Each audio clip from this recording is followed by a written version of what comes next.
CFA Level 1, November 2025. If that's what you're aiming for, then here's the roadmap.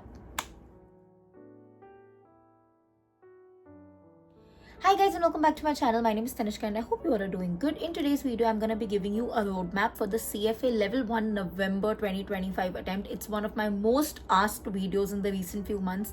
So here we go. Let's get straight to it. But before that, if you're new to this channel, then please take 1 second to hit the subscribe button. If you've ever liked my work even a tiny bit, then please join the community by subscribing to the channel. And while you're at it, do not forget to hit the bell icon so that you're notified every time I post a new video. And for the very kind people who have already subscribed to the channel, thank you so much for joining me in my journey. I hope we stay together till the end of time. Starting with the dates, when is the November 2025 exam gonna happen for CFA Level 1? It is gonna be between 12th November to 18th November. For the people who do not know, you usually are given a range which is the 12 to 18 November and you have to choose any one day जिसमें आपको जाके exam देना है. So the dates, the current options are 12th to 18th November. Now, coming to some more very important dates that you definitely need to know if you are giving the exam in November. Starting with, when does the registration open for the exam? The registrations open on the 12th Feb 2025.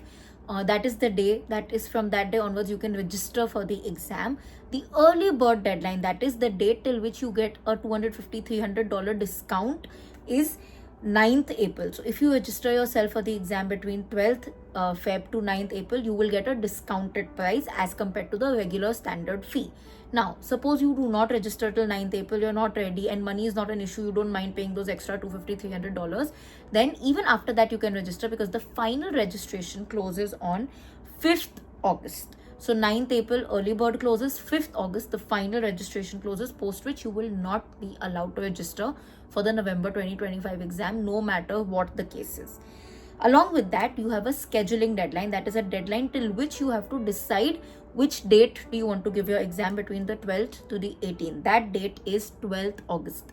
After 12th August, you cannot select a date. If you do not have a date, you cannot give the exam. Your entire money goes a waste. So make sure that after registering for the exam, you select a date. It is advisable that you do it immediately after or do it in the next 10-12 days or 1 month max if you are not sure, unless you're obviously waiting till 5th August, then you have just a week. But make sure that you schedule your exam after registering for it. Many people don't know this step only. अच्छा हमें जाके schedule करना था. Yes, आपको जाके schedule करना था. You don't get a date. You get the option to choose the date. Okay. So those were the important dates.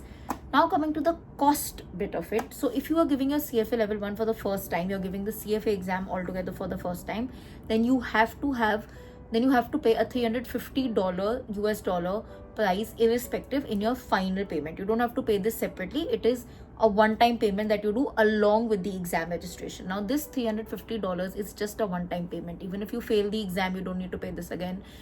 If you're giving level 2 or level 3, you do not need to give this again. This is just registering yourself in the CFA Institute and you don't have to pay this separately. You have to pay it in your final cost, that along with the exam. So ये तो हो गया $350 exam registration cost, one-time registration cost, which is roughly 29,750 Indian rupees. Along with that, if you're registering for the exam between 12th Feb to 9th April, that is in the early bird period, then you have to pay $350 plus 990 US dollars. So that is 29,750 plus 84,150 rupees plus 18% GST. Okay, so that is the entire cost that you have to pay if you are registering from 12th February to 9th April. Remember this. If by chance you register after 9th April, from 9th April to 5th August, you decide to pay the standard fee, then you have to pay $350 plus 1,290 US dollars, which basically comes up to 29,750 rupees plus 1,09,650 rupees average plus 18% GST. I have not added GST, but the GST is added to the final amount, not individual amounts. GST is added to the final amounts for everybody paying via India or giving the exam via India. It's a compulsory payment. It is non-negotiable. You cannot change it. Okay. To pay the exam, how can you pay for the exam? A lot of people ask this. There are two very popular methods. One is a credit card. You cannot use a debit card, only credit card. And one is via the invoice method, which when you go to a bank, the bank generates an invoice. Basically, that is buying out some time. or for the people who do not have a credit card, they can use the invoice method. There is no bank transfer, there is no debit card method. There is a new thing that has come up for Indian candidates, specifically the EMI method. I'll make a separate video on that very soon, but just know that that is not a very popular or very used method, right? Now, since we're talking about cost, let me also tell you that is there a scholarship available? Yes, there is the Access Scholarship that will open for the November 2025 attempt. I'm gonna make a detailed video on that separately. Maybe within next week itself that video will come. But for you to know, the window if you want to apply for the scholarship starts on 12th Feb to 3rd March. And if you are planning to apply for the scholarship, at least try your luck for it. Then make sure you do not register for the exam. If you have registered for the exam, your scholarship application will automatically be declined. It will not be taken forward.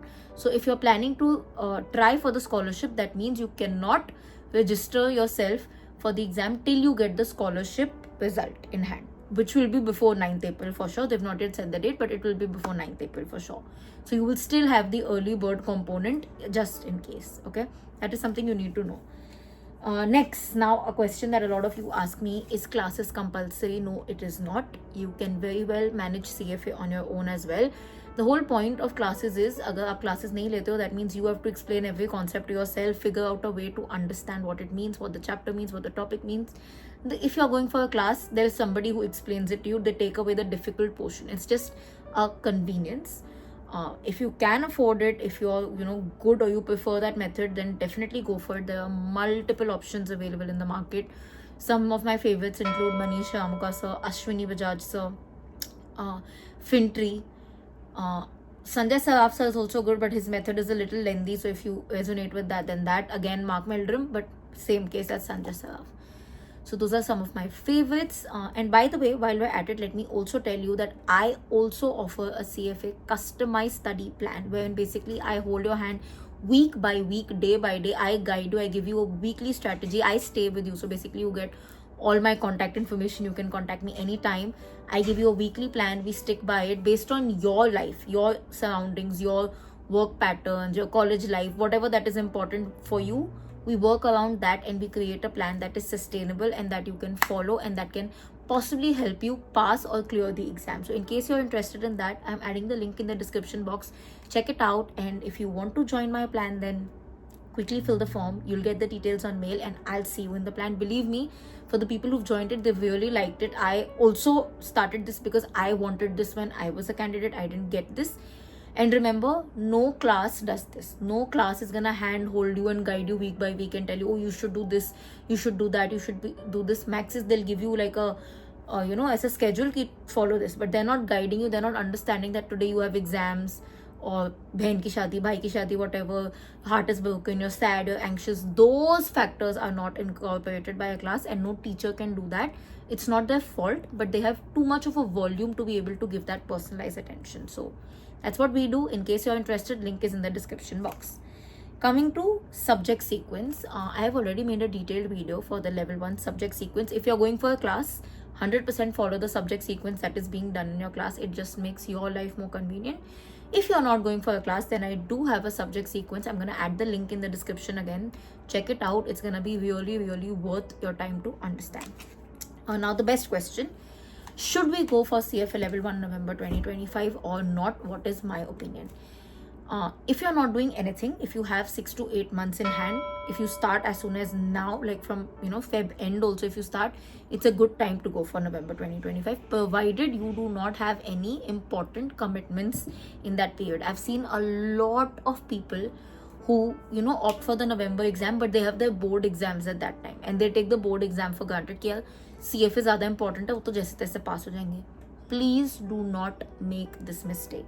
Remember, your graduation is your primary source of identification, validification.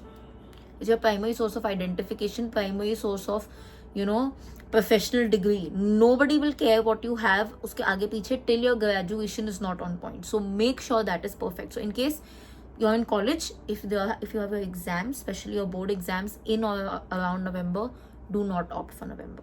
If that's not the case for you, if you're in college but November is pretty much a light month, or you're just in your SY, just basic BCom, BSc, BA के exams है, which you can manage in October, then go for it. But provided you start studying now, end of Feb, because even if you have your exams then, you will need time. Also November में usually festive season चालू हो जाता है India में from August to November, so it is advisable that you start studying from end of Feb max, because believe me बहुत छुट्टियां होंगी, बहुत लैगिंग होगा, बहुत ऐसी चीज़ें होंगी that will take your attention away, and you do not want that to happen. That's why people say, oh, November exam feels so tough, because there are so many things that are going around that can distract your focus. So if that's gonna happen, you might as well start earlier, right?